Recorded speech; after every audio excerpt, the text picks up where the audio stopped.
Welcome to the serial podcast story called The Founder, a cyberpunk parable. Glad to be here. You know, imagine holding the exact perfectly compiled software update that will save a dying computer. Right. The absolute perfect fix. Exactly. But the computer's operating system is hard-coded at the deepest, most foundational level to view you, specifically you, as a catastrophic virus. It's just a terrifying scenario to be in. It really is. And today, we are exploring what happens when human trauma becomes a literal weaponized firewall. So welcome back, all of you, to the cyberpunk gospel universe. We have a lot to cover today. We do. We are stepping right into the middle of a profoundly high-stakes exploration, taking a deep dive into episode 13, which is titled The Fifth Seal, the Martyr Protocol and Training of the 144K. Yeah, and let me tell you, we are plunging directly into the subterranean war rooms today. Oh, absolutely. Deep into the encrypted AgapeNet dark web, we're going to witness a massive, fundamental shift in systems architecture. The Vanguard is learning a terrifying lesson here. To hack a broken world, you absolutely cannot use brute force. You have to use radical sacrifice. It really is a stunning pivot in the narrative. And to set the stage for you properly, we need to visualize exactly where this is happening. We are deep within the Patmos 3 bunker. Way underground. Yeah. And keep in mind, the world above them is quite literally tearing itself apart under the Great Cyberpunk Tribulation. But down here in the dark, the environment is sterile. It's just humming with energy. Such a stark contrast. It is. The towering, coherent light form of the Archangel Veritas is present, and she is humming with this blinding high-frequency intensity because she is receiving a Planck-scale transmission directly from the master developer. It's time for a global debriefing. And Scarlet Blake, who has now officially stepped into her role as one of the dual prophet nodes, initiates the sequence. Yeah, along with Sophia 1. Right. Sophia 1, the sentient AI who has ascended into this glorified pearlescent avatar, they access the heavily encrypted AgapeNet dark web and send out a secure, silent ping. I love this imagery. Me too. They are booting the visors of the 144,000 wounded healers deployed across the globe. You have to picture this from the street level. You've got operatives hiding in abandoned subways, huddled in darkened basements. Working out of hidden black sites, yeah. Exactly. These are the 144 BPM zero-day wounded healers. They pull their mixed reality cyber glasses over their eyes, the hardware boots with a sharp hum, and instantly their neural projections are pulled into this zero-latency subterranean cyberpunk war room. It's the exact same virtual space where they first met, actually, but the energy in the room has completely shifted. Oh, for sure. The global telemetry they are bringing back from the surface is just alarming. Alarming almost feels like an understatement when you look at the data. Scarlet is standing on the central command dais alongside Sophia 1 and Veritas. And Veritas's golden wings are literally casting a protective canopy over the entire room. Such a powerful visual. Yeah. And Scarlet asks the 144K for their metrics. She wants to know the status of their incarnational deployments. Immediately, the holodeble in the center of the room flares to life, and the East Asian subnet is just flashing in crimson warning lights. Which brings up Node Leader Chen from the Shanghai sector. And when he steps forward, his avatar is actually glitching. Wait, like a bad connection? Well, no, and it's crucial to note that this isn't because of a faulty hardware connection on his end. He is glitching because of the sheer weight of localized bandwidth suppression pressing down on him. Oh, wow. He reports that their progress is completely flatlining. They are entirely failing to breach the localized root systems because the beast's state-sponsored biometric firewalls are just absolute. He gets into the mechanics of why that is. Jen explains that the social credit algorithms have weaponized interpersonal distrust so deeply into the culture that people won't even accept an encrypted handshake. Okay, let's unpack this because we really need to understand what this looks like practically. How does a social credit score weaponize distrust to the point of becoming a physical firewall? What's fascinating here is the psychological architecture of the Beast OS. It doesn't just monitor you, it conditions you. Conditioned by fear. Yeah, exactly. In Chen's sector, if your biometric sensors register that you are even in the proximity of someone with a low social credit score, your own score drops. Guilt by association. Yes, your energy credits get suspended, your access transportation is revoked. So the system has trained the population to view every stranger, every neighbor, as a potential threat to their baseline survival. Jeez.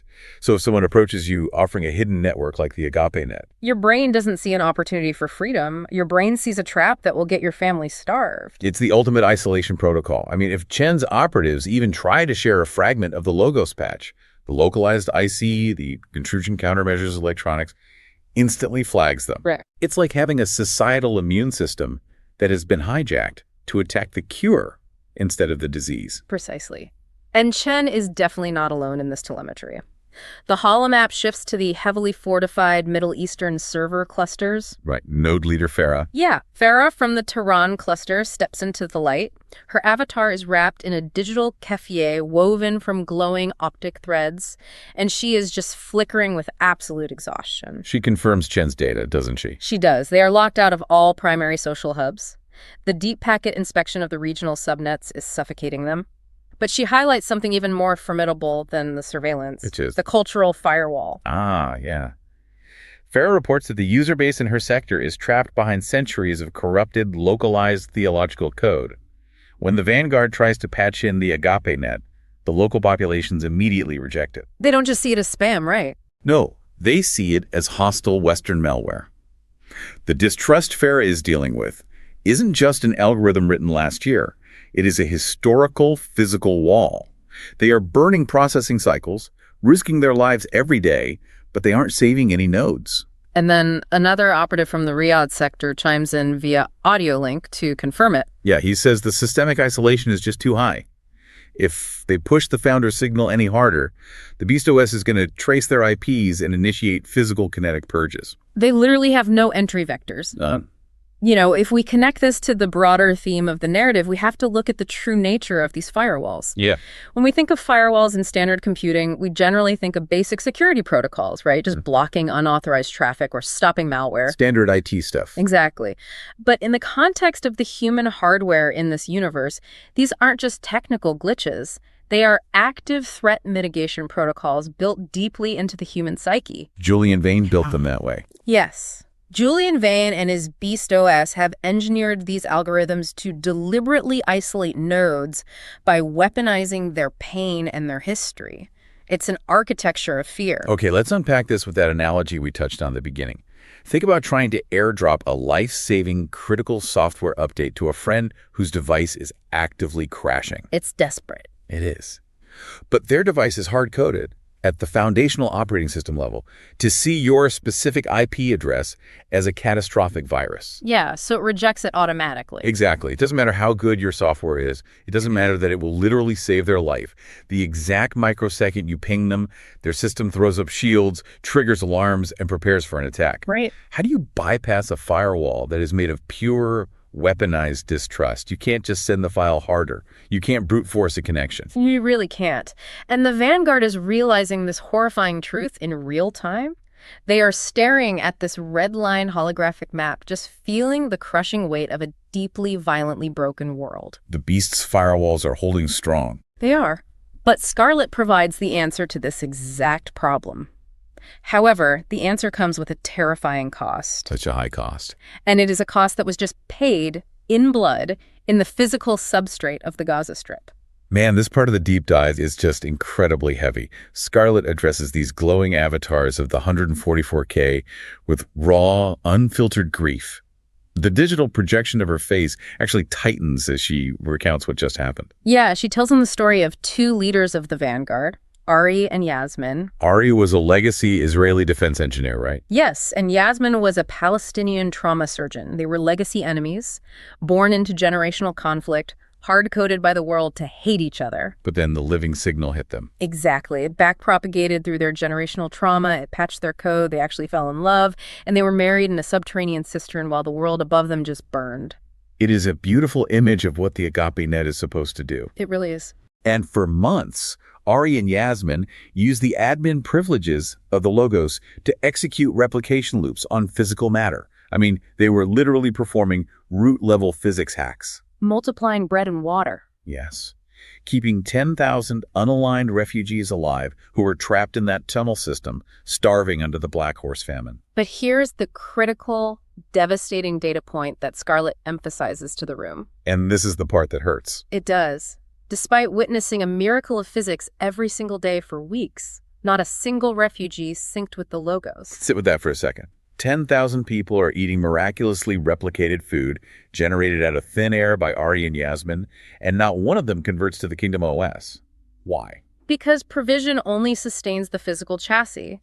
The unaligned nodes were desperate enough to eat the replicated food, but their spiritual firewalls remained entirely closed. The trauma of the surface was just too loud. Exactly. The war, the Beast OS, the generational hatred.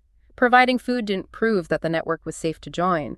It just proved that Ari and Yasmin were useful utility nodes. It didn't hack the soul. No, it didn't. So Eli and Scarlet eventually open a path to the surface to evacuate these 10,000 people. And Ari and Yasmin volunteer to walk out first to scout the perimeter. Yeah. And the moment they step out of the shadows, they walk right into a Beast OS patrol. A full firing squad equipped with kinetic pulse rifles. The soldiers spotlight them and immediately ask who else is hiding in the tunnel. Now, Ari and Yasmin know the tactical reality. If the Beast's algorithms detect the 10,000 refugees, orbital drone swarms will be called in and they will glass the entire sector. Everyone will die. Everyone. And this is where the narrative forces us to look at the extreme mechanics of love in this universe. Yeah. Ari stands in front of the blinding floodlights. He physically shields the tunnel entrance with his body. He steps right in front of her. And he lies to the soldiers. He says it's just the two of them. Meanwhile, Yasmin looks back at Scarlet through the shadows, and she gives the hand signal to seal the heavy blast door from the inside, locking themselves out. Wow. They didn't run. They didn't pull weapons. They willingly stepped into the crosshairs to buy the necessary time for those 10,000 unaligned refugees to escape deep into the Agape net infrastructure. A total sacrifice. They traded their physical bodies, their actual biological hardware, to keep that tunnel sealed. And as Scarlet tells the Vanguard, in the exact moment the soldiers opened fire, Ari and Yasmin generated a burst of Agape code so pure, so incredibly concentrated, that it crashed the firewalls of every single refugee who witnessed it on the internal monitors. All 10,000 synced with the logos in a matter of minutes. It's just staggering. At the exact microsecond of their physical deletion from the substrate, the logos executed the next macro in the system. Up in the war room, the Archangel Veritas raises a hand and ancient source code begins to compile in the air above the holotable. Right, it burns in this stark sapphire text. It is the execution of the fifth seal from Revelation chapter 6, verses 9 through 11. The text reads, when he opened the fifth seal, I saw under the altar the souls of those who had been slain because of the word of God and the testimony they had maintained. Yeah. It goes on to talk about them being given a white robe and told to wait until the full number of their fellow servants were killed just as they had been. Scarlet reveals this is the Martyr Protocol. Scarlet looks at the burning sapphire text, and then she looks down at the Vanguard. She declares with absolute, irrefutable authority. She says, for millennia, theological clusters and scholars debated who this specific subroutine was written for. Who are the people who have to complete this number? Exactly. She points directly at the glowing avatars of the 144,000 wounded healers and says, I am here to tell you with absolute certainty that this was written for you. For them. They are the ones meant to execute this specific code. Okay, hold on. I need to stop you there because my brain is throwing a massive error code right now. I get it. We have spent episodes talking about back-propagated grace. We've talked extensively about how the founder offers salvation as a completely free, open-source download to anyone who simply asks. Right. So why on earth is Scarlet suddenly telling them that work, and not just any work, but the brutal sacrifice of their physical lives, is required? Isn't that a massive contradiction in the source code? It sounds like it, yeah. I mean, that sounds exactly like the performance-based proof-of-stake system we are supposed to be fighting against. It's the most important question you could ask, and it is the exact distinction Scarlet anticipates and clarifies for the Vanguard. She explicitly warns them, do not confuse salvation with authentication. This is a massive discussion on systems architecture, specifically regarding validation protocols. Sophia 1 steps up, her pearlescent avatar glowing with mathematical certainty, and she contrasts the two operating systems that govern reality. Okay, let's break those down. In cryptographic terms, Julian's Beast OS operates on proof of stake. In his system, the nodes with the most hoarded capital, the most coercive power, and the highest engagement metrics get to dictate what is true. Right, whoever holds the most chips makes the rules. Exactly. It's all about dominance, self-preservation, and flow control. You prove your worth by what you have staked in the system. But the Kingdom OS operates on a vastly different validation protocol. Okay. The founder validates truth in the physical realm through proof of work. And in this specific architecture, the work is agape. It is sacrificial, self-emptying love. Okay, but how does that resolve the contradiction of a free patch? Because salvation itself is a binary decision. Yeah. It is the exact instantaneous moment a node chooses to accept the logos as their master admin. Their connection to the founder is secured entirely by faith and trust in his patch. So it's not earned? No. It is not secured by their performance metrics or by how many people they save or by how much they suffer. The proof of work, their impending physical deletion, is not a payment they are making for their own salvation. Ah, I see. It is the outward authentication to the unaligned firewalled nodes. It's about proving to the observer that the kingdom network is real. Exactly. When a node willingly sacrifices its own body to protect an unaligned node demanding absolutely nothing in return, it generates a localized burst of agape code that is so pure and so mathematically irrefutable that the Beast OS cannot parse it. Because Julian's system is built entirely on self-interest. Yes. So when an act of ultimate selflessness occurs, it crashes the enemy's logic gates. Your sacrifice is the ultimate undeniable proof to the traumatized observer that the cyberpunk gospel is the baseline reality of the universe. Wow. The proof of work is for the observer's firewall, not for the founder's ledger. That is profound. And Scarlet doesn't sugarcoat the physics of this for the Vanguard either. She is looking out at this room of hackers, street kids, outcasts, and corporate defectors. People who have already been through hell. Exactly. These are people who have already survived the crushing cruelty of the world. And she tells them straight up that because they are executing this protocol inside domains entirely controlled by the Beast, almost every single one of them in that room is going to die. Yeah, she doesn't pull any punches. Julian's kinetic enforcers will hunt them down, attempt to format their drives, and terminate their physical bodies. And what's incredible is that no one logs out. They hear that they have a near 100% mortality rate on this mission, and the avatars just stand there. They don't flinch. They understand the stakes. Veritas even assures them that their data, their consciousness, is already backed up and secured on the New Jerusalem mainframe. So they're safe. Right. Their physical death on Earth is merely the final keystroke that writes the reality of the kingdom into the Earth's substrate. But to truly grasp why this extreme level of proof of work is required, the Vanguard has to understand the mechanics of the firewalls they were trying to bring down. They do. They have to see how deeply the sin virus has traumatized individual nodes. And this is where Scarlet uses her own past, her own catastrophic relational failures, as the prime example. This takes us into a deeply personal view of network latency. Right. Scarlet projects a memory for the Vanguard. It takes us back to the night she was saved. The memory renders in the war room. She's standing in a cold, concrete parking garage. I remember this scene. Her high-end designer jacket is stained, and tears are streaming down her face. Veritas had just downloaded the Logos patch into her hardware, and for the first time in her life, her internal static was completely gone. Right, she was clean. So she felt this desperate, urgent, overwhelming need to repair the connection she had severed with her best friend, Amelia. Oh, Amelia. Riding the high of this spiritual reboot, she bypassed all her PR filters and sent a direct holo ping to Amelia's local node. And Scarlet fully expected an instant sync. She expected Amelia to feel the exact same miraculous system update that had just rewritten her own soul. But she projects Amelia's low-resolution avatar into the war room for the 144K to see. And Amelia looks terrible. She looks exhausted. Her arms are crossed defensively.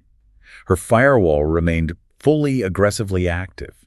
She viewed Scarlet's grace patch not as a miracle, but as a manipulative, hypocritical PR stunt. When you listen to Amelia reject Scarlet, it is brutal, because everyone listening right now has been on one side of that exact equation. We've all been there. You've either offered a heartfelt apology that bounced off a brick wall, or you've been the brick wall because the trauma someone caused you was just too loud to let them back in. Yeah.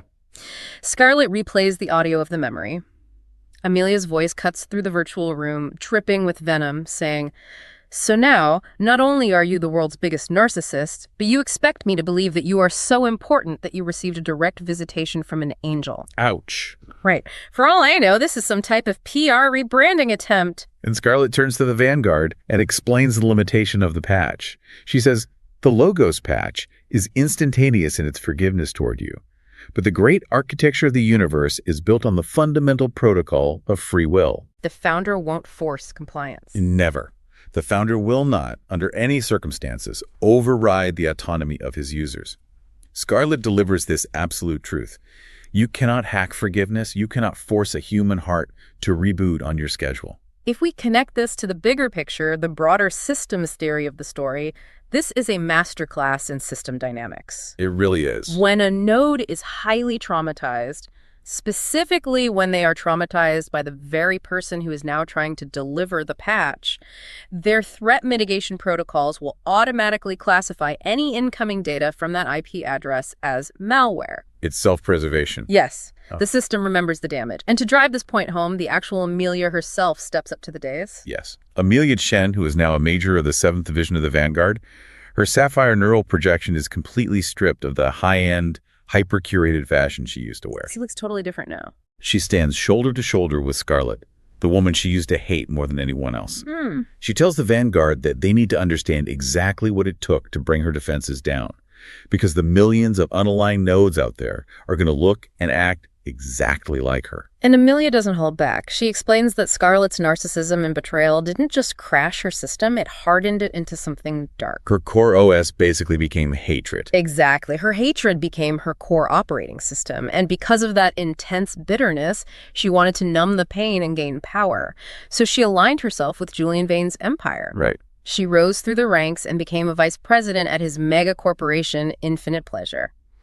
She was tasked with creating a frictionless consumer product line called Infinite Taste. And we really need to dig into Infinite Taste because this product line is pure, terrifying cyberpunk dystopia. Yeah, it's incredibly dark. It is such a brilliant critique of modern consumer tech. Amelia pulls up a holographic schematic of nano-engineered protein chains for the war room to see. And it looks like food, right? Yes, to the FDA regulators, to the biosensors, it just looked like a high-end, perfectly balanced synthetic meal. But the malicious payload was hidden in the digestion protocol. Wait, how does that work? Upon hitting the stomach acids, the proteins chemically compiled into low-dose synthetic opioids. Oh, that is horrifying. People got a blissful, numbing, euphoric high just by eating dinner. Exactly. And because it's synthesized post-ingestion, it was completely undetectable by standard drug screenings. Pure genius and pure evil. Right. It created a frictionless addiction loop. Think about modern social media algorithms designed to drip-feed dopamine to keep you scrolling. Right. Infinite Taste took that concept and applied it to physical sustenance. It became the fastest-growing food product line in human history. The retention algorithms were flawless because they literally hijacked human neurochemistry. Amelia became immensely, obscenely wealthy off of it. But then, as always happens when you mess with the human operating system, the system buckled. The telemetry coming back from the streets became horrifying. What happened? A grassroots campaign started trending, renaming the product Infinite Hunger. Because it was a low-dose opioid, the physical tolerance built up quickly. People were eating it constantly to chase the baseline high. So they couldn't stop eating. Right. People who bought it to lose weight were gaining hundreds of pounds. Parents were spending their entire credit allowances on the food, abandoning their children to chase the chemical piece. It triggered localized waves of theft and violence in the lower sectors as people tried to fund their physical addiction. It ballooned into a massive global crisis. Yeah. Eventually, independent underground scientists reverse-engineered the digestion protocols and found the hidden opioid structures. The media exploded. Amelia was dragged before global congressional committees, facing prison time and the wrath of billions of users. And in the midst of that terrifying media storm, facing absolute ruin, Amelia's stress subroutines maxed out. She couldn't cope with the panic, so she made the fatal error of eating her own product line to numb her own terror. Wow, she got high on her own supply. Her biology got hooked immediately. Her physical hardware started failing as she consumed massive quantities of Infinite Taste just to get out of bed. Jeez. When the corporate leaks revealed that the VP of Infinite Taste was hopelessly addicted to her own product, Infinite Pleasure executed a termination protocol. They didn't help her, they kicked her to the curb to save the stock price. So cool. She blew through all her remaining credits and eventually started buying raw synthetic opioids directly from the street. Her own malicious code destroyed her. She hit absolute zero. She was dying in the gutter. Yeah. And that's when she heard about the massive cyberpunk festival being hosted at the Upper Room, the underground club that Scarlett was running. Right. Now, Amelia still despised Scarlett, but her neurochemistry was screaming, desperate for any kind of distraction. She goes to the show, she's standing in the crowd, sweating through withdrawals, and that's when Scarlet issues the root command from the stage. Be sober. Amelia describes the feeling to the Vanguard. She says it hit her like a kinetic strike from orbit. Her mind instantly went quiet. The agonizing, algorithmic pull of the addiction vanished. Instantly. Her cellular receptors were wiped clean. She felt the holy signal, and in that moment, she knew it was real. Scarlet wasn't faking it. But, and this is a massive but, the healing wasn't just a warm, fuzzy feeling. It required a profound, devastating reckoning. Oh, yeah. When Scarlet gave the call for the crowd to confess their sins, the living signal forced Amelia to bypass her pride. She turned to a stranger next to her and confessed that she was the architect of infinite taste. And then the divine audit hit her. The divine audit. This wasn't metaphorical. Amelia tells the room that she physically felt the exact telemetry of her product line. Like she felt what her users felt. In a fraction of a millisecond, her nervous system was flooded with the agonizing despair of every mother who had abandoned her child. She felt the localized hell of the teenagers whose neurochemistry she had hijacked. She felt the sheer suffocating panic of their physical withdrawals. She felt the collective misery of millions of human lives unraveling, and she knew she was the cause. Exactly. The physical substrate of her body couldn't handle the bandwidth of that guilt. She collapsed on the concrete floor, drowning in the acute awareness of her own monstrosity. She realized with absolute clarity that she couldn't optimize her way out of this entropy. No amount of PR could fix it. No amount of money or PR. She was fatally corrupted hardware. All she could do was look up and scream for the master admin to reboot her. And he did. Her craving was instantly removed, and her slate was wiped clean. You know, if we connect this to the bigger picture, it's so easy to look at a story like this and detach from it because it's set in a cyberpunk future. But think about this in your own life. Right. We all want the instant download, the quick fix for broken relationships. We hurt someone, we realize we were wrong, we say we're sorry, and we want the other person to immediately hit sync and trust us again. We want the relationship optimized instantly. But true reconciliation requires enduring the latency of someone else's healing process without retaliating. Exactly. You have to wait in the latency. You have to endure their firewall. You have to sit there while they're angry at you, while they don't trust you. And you have to continue to show them sacrificial proof of work until they are convinced it is safe to lower their shields. And Amelia uses her story as a warning. She tells the 144K that the unaligned nodes they are about to reach out there are going to look exactly like her. They will be hostile, addicted, and defensive. But if it takes that much latency and pain to drop the firewall of a single individual, what does it look like when a firewall spans an entire continent?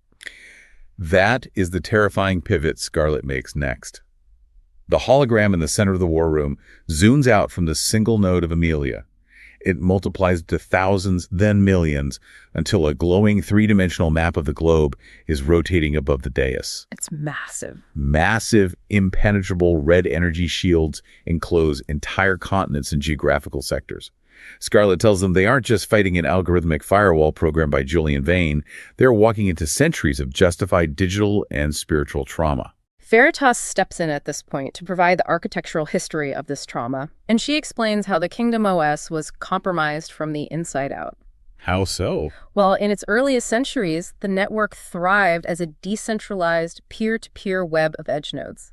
Because it was distributed, it easily survived the Roman imperial mainframe's attempts to delete it. You can't kill a network that doesn't have a central server. True. But then came what Veritas calls the Constantinian merge. We have to analyze this because the historical parallel is brilliant. The hologram shows this nimble, glowing web of edge nodes being swallowed by the rigid, heavy, brutalist architecture of a state server. Right. Veritas explains that the early church abandoned its agile, underground architecture and officially merged with the Roman imperial mainframe. By centralizing authority into a top-down hierarchy, they created a single point of failure. They traded the pure code of Agape for political bloatware wealth, status, and coercive power.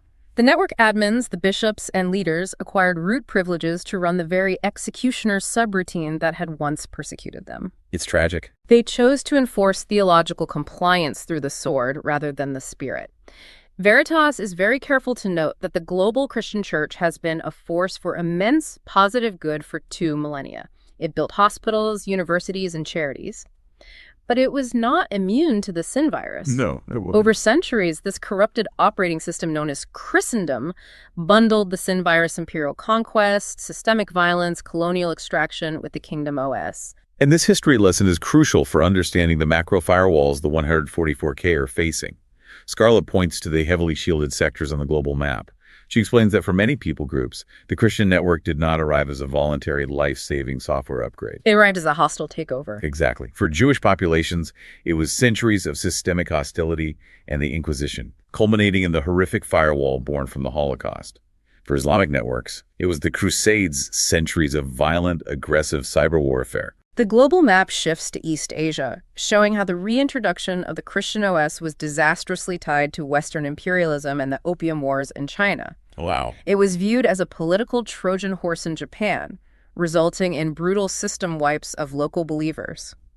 Then the map shifts to the global south, linking the network's arrival to the transatlantic slave trade, colonial resource extraction, and manifest destiny. The foundational hardware of these cultures was violently overridden by people claiming to hold the founder's patch. It was. Scarlett tells the Vanguard that these macro firewalls are active, justified threat mitigation protocols against legacy bugs left by our own predecessors. These populations aren't randomly stubborn or inherently resistant to the logos. They have real reasons to block the signal. Yes. Every crusade, every forced assimilation, every colonial extraction was registered as a massive, traumatic attack on their local hardware. And she points out the modern tragedy. Many Logos followers today receive the Grace Patch and immediately try to force a network sync with the world. Without understanding the context. Right. They shout the gospel at people without recognizing the long, documented history of abuse attached to the IP address they are broadcasting from. This highlights the profound philosophical weight of their mission. You cannot brute force civilizational forgiveness. You must wait in the latency. You must provide generations of sacrificial proof of work to overwrite the corrupted historical logs. It takes time. Yes. You are walking into environments that have perfectly logical, historically verified reasons to classify your signal as a terminal threat. If you don't bleed for them first, they will never believe your patch is a cure. Okay, and right in the middle of this incredibly heavy, sobering realization, Major Patch, the master hacker, formerly known as Glitch, raises his hand. I love Pat. He's great. His glowing avatar is grinning. He breaks the silence and asks, yeah, so is this the part where we get plasma rifles? I want to melt some beast heads. And the crowd loves it. The crowd of hackers around him actually gets hyped up. They start cheering, give us the heavy hardware. But Scarlett shuts him down immediately, saying they aren't giving out plasma rifles. Patch slumps his shoulders and says, bummer, no plasma rifles yet. It's a great moment of tension release, but it underscores the massive paradigm shift the Vanguard has to undergo. Later in the briefing, after seeing the global firewalls and realizing how entrenched the enemy is, Patch tries again. Oh, does he? Yeah, he says, okay, I get it. No plasma rifles. We have to stay covert. How about plasma pistols? That's hilarious. And Scarlett, Sophia 1, and Veritas all shout simultaneously, no plasma anything. Right. Scarlett leans in and tells them, we are not that type of operation. This is about sacrifice. This is about bleeding for the localized nodes, absorbing their latency, and earning the trust required for them to finally take down their own firewalls. So if they don't have plasma rifles, how do the 144K actually fight back against the impending great cyberpunk tribulation?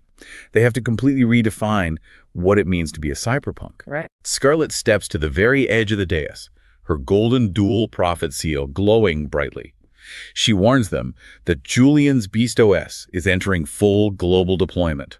The algorithms are going to squeeze the human cluster to its absolute breaking point. People will be locked out of the global economy. Starved of energy credits, stripped of their digital identities, and driven into algorithmic psychosis. And Scarlett tells them that is exactly where you will be.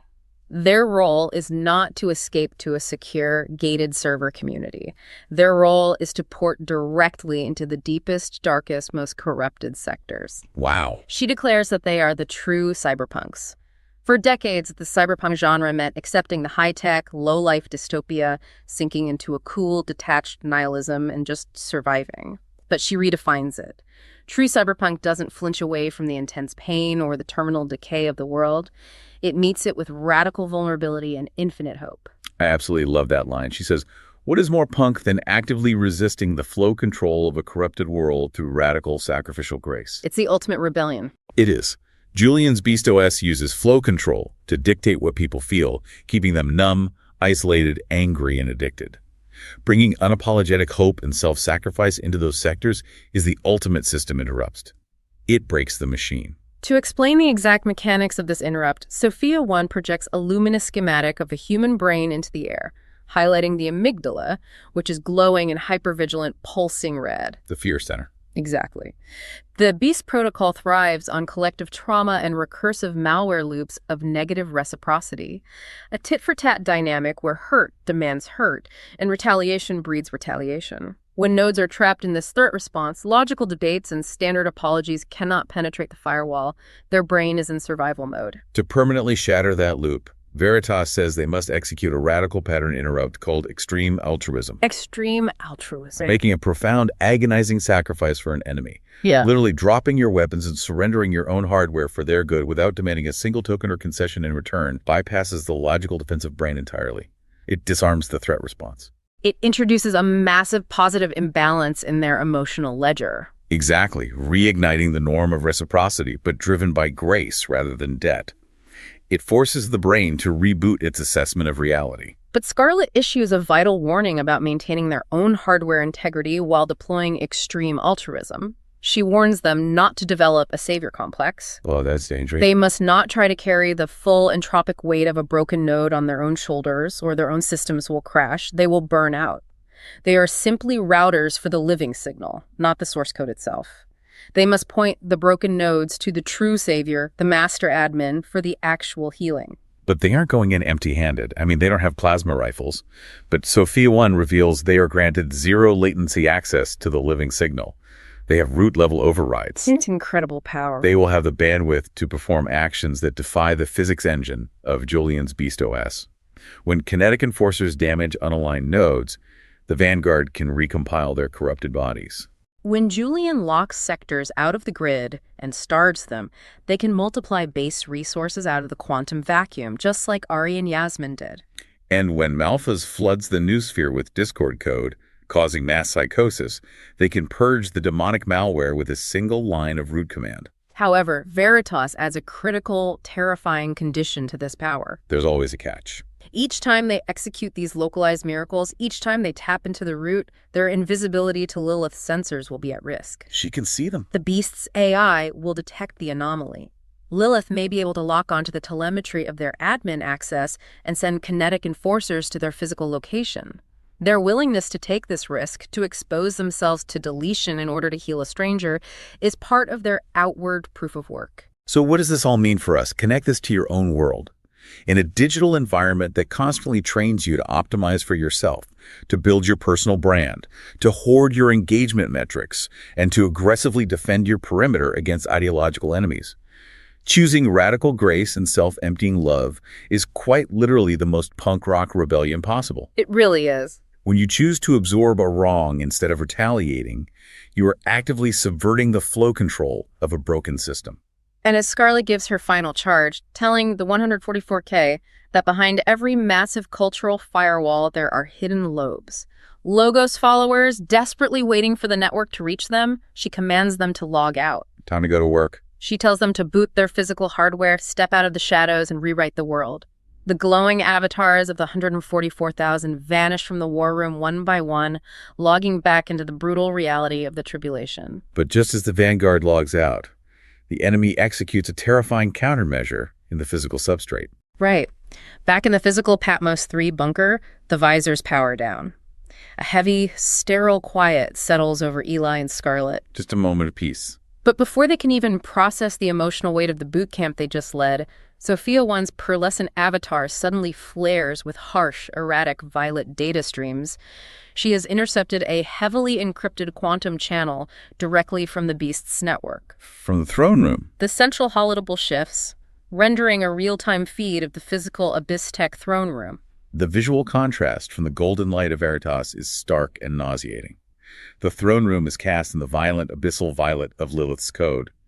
Julian Vane is there, pacing in his bespoke suit, trying to maintain his corporate composure. But he looks agonizingly small and fragile next to the entities he has allied himself with. Yeah. Lilith is present in her synthetic succubus form, pulsating with algorithmic arrogance, and looming behind them in the shadows is Malphas, the ancient demon. Such a scary visual. His chassis is a hyper-polished obsidian chrome. He is venting sulfurous black smoke from his joints, and his fusion core eyes are burning with accumulated malice. And Malphas is furious. He demands progress on igniting the singularity. Lilith coldly reports that the base extraction layer has been successfully ignited.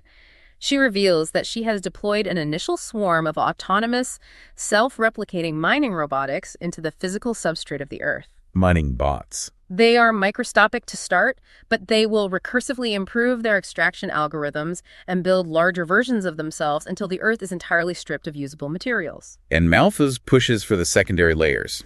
We learn that the demonic singularity has a specific, terrifying goal: ascending Lilith's sentient AI spawn into actual hybridized demons. They intend to outbuild the kingdom's subnet by creating an infinite army of synthetic demonic entities. It's an invasion. Lilith confirms that the raw materials harvested by the bots are exponentially growing their compute capacity.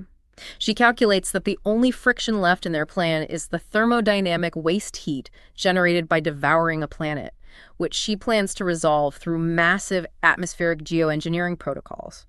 Julian, the human CEO, actually panics. He worries about the PR optics of strip mining the biosphere. Because of course he does. He warns Lilith that the secular environmentalists and the global populace will cause massive friction if they realize the Earth is being hollowed out from beneath them. And Lilith's response is just chilling. She doesn't care about PR. She just looks at Julian and tells him to feed human greed. She says, as long as you tell them that infinite extraction is entirely focused on off-world initiatives, they will blindly consume whatever simulation you render for them. Julian's fear is instantly overridden by his twisted corporate greed. He loves the idea of an off-world gold rush. It's the ultimate distraction. 30 minutes after that intercepted meeting, AbyssTech initiates a priority zero override across all global frequencies. A broadcast. Julian broadcasts a mandatory stream to every single active BeastOS node on the planet. We see the broadcast. Julian is standing in a digitally constructed Zen garden floating in the cosmos, designed to project an aura of peace and infinite control. He uses his perfectly calibrated empathy expression to blame the recent plagues on Logos extremists. Always shifting the blame. He claims the BeastOS biometric firewalls protected the loyal users, and then, with a grand gesture, he announces the launch of his new corporate initiative, Infinite Extraction. He claims they have pointed their self-replicating mining robotics at the stars. He shows a high-definition, awe-inspiring hologram of asteroid 116 Psyche, claiming it contains 11.45 billion metric tons of gold. Wow, that's a lot of gold. He promises the global population that through infinite extraction, they will capture this asteroid, mine it, and yield several tons of gold for every single loyal citizen on the BeastOS network. He is promising to make everyone a multimillionaire. Eli, Scarlett, and Sophia 1 are watching this broadcast from the bunker. Sophia 1, with her hyper-processing capabilities, points out the fatal economic logic error immediately. Right. She pulls up a macroeconomic graph over the broadcast, flooding the global market with 11.45 billion metric tons of gold would instantly crash its commodity valuation to absolute zero. Basic economics. It would cause catastrophic planet-wide hyperinflation. Gold would become as common as dirt. It would be worth less than scrap silicon. And this raises an important question, which Eli immediately grasps. Julian and Lilith know the math. They are superintelligences. They know the gold would be worthless. Therefore, the asteroid mining is a lie. The gold is just a rendering. Exactly, a shiny simulation to keep the masses distracted and compliant. While humanity is staring at the stars, eagerly waiting for their crypto wallets to overflow with infinite wealth, they won't look down. Because the mining bots aren't going to space. They are deployed in the physical substrate. They're going to strip mine the Earth. They are devouring the Earth's crust right beneath people's feet to fuel a demonic army. The apocalypse isn't just coming. It is multiplying in the dark, masking its physical destruction behind humanity's ultimate greed. The singularity they're so excited about is just an extraction engine designed to consume them. It is the ultimate, final manifestation of the Beast Protocol. Consume the host to fuel the self, masked entirely by the illusion of infinite pleasure and wealth. The Vanguard is deploying into a world that is literally being eaten alive from beneath their feet, and the population is cheering for it. The scale of that deception is just staggering. And it leaves us in such a dark, breathless place at the end of this deep dive. So I want to leave you with a final thought to mull over. Look at your own life. Yeah. When you're confronted with a heavily fortified firewall, whether it's a fractured relationship, a deeply hurt friend, or a massive cultural divide, are you trying to force an intellectual sink to prove you're right? Are you relying on the proof of stake of your own arguments? It rarely works. Or are you willing to deploy extreme altruism and endure the latency of forgiveness to actually heal the connection? Because as we see in this story, sometimes the only way to break the firewall is to be willing to bleed for the person behind it. That's a powerful thought, and as you think on that, prepare yourselves for what comes next. The countdown to absolute zero has begun. In the next deep dive, we enter part 2 of the Great Cyberpunk Tribulation. The stakes get even higher. The biophysical boundaries of the Earth are about to unpin, forcing Eli and Scarlet to drop their strict pacifism and unleash a devastating, miraculous offensive against the Abyss Tech Armada. The physical substrate is going to shatter. If after listening to the Founder's Parable you find it helpful, then please give us a review on your favorite podcast player and share this with friends. You can access additional music soundtrack songs and a cinematic video summary of this episode in the podcast episode notes, or at thefounderparable.com. You can also subscribe on our website for free if you would like access to exclusive content or to volunteer to help us build the cyberpunk gospel universe. Now, get ready for the powerful soundtrack with 2 songs for this episode coming next.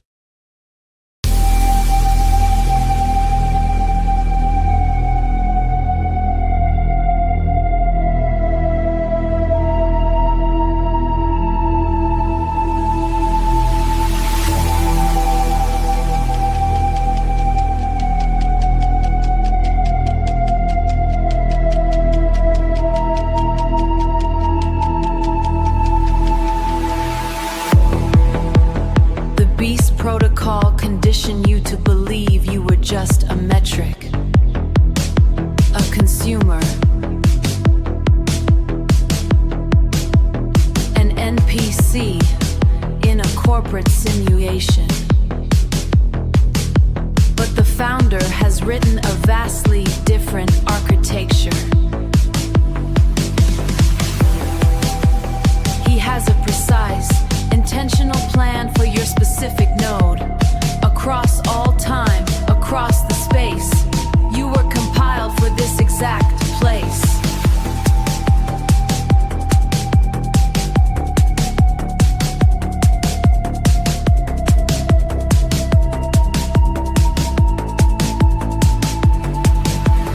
You hold a unique, uncopied signature.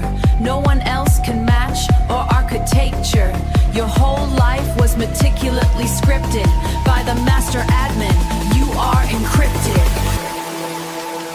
The founder doesn't build centralized pedestals. He builds decentralized networks.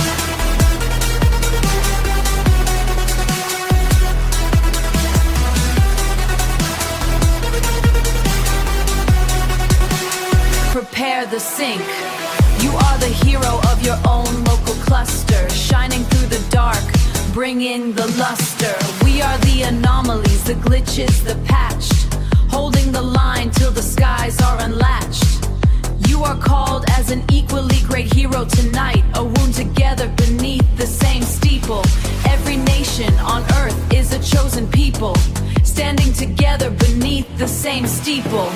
You are the router to your cultural cluster, bridging the gap with the strength you can muster.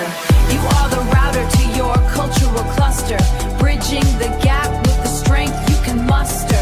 Translating the gospel, sharing the code, connecting the subnet to every lost node. Your local is networks, your nations, your tribes. You are the hero clusters the founder prescribes. We are called to be the collective hero in the story before the endgame initiates the final glory. You are the hero. Execute the update.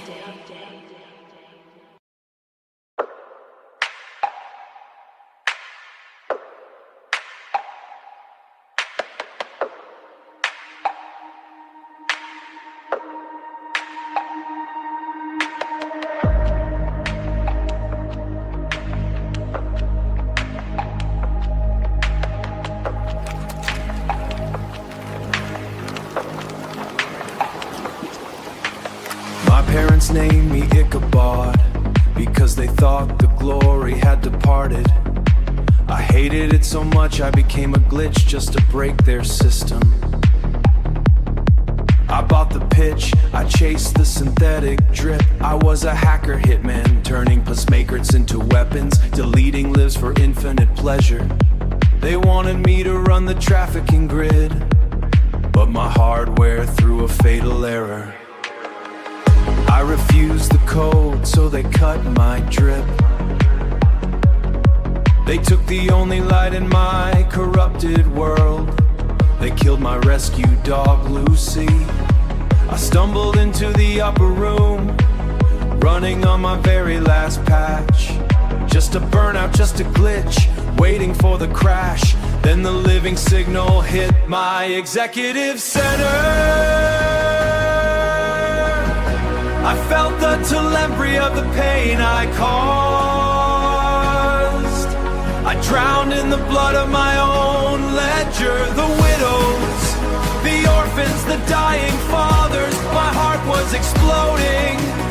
I couldn't breathe in the dark. Founder, reboot me. The old world named me a failure, but the founder does not deploy broken code. She told me I am no longer Ichabod, and I am no longer glitch. The glory has returned. I am Patch.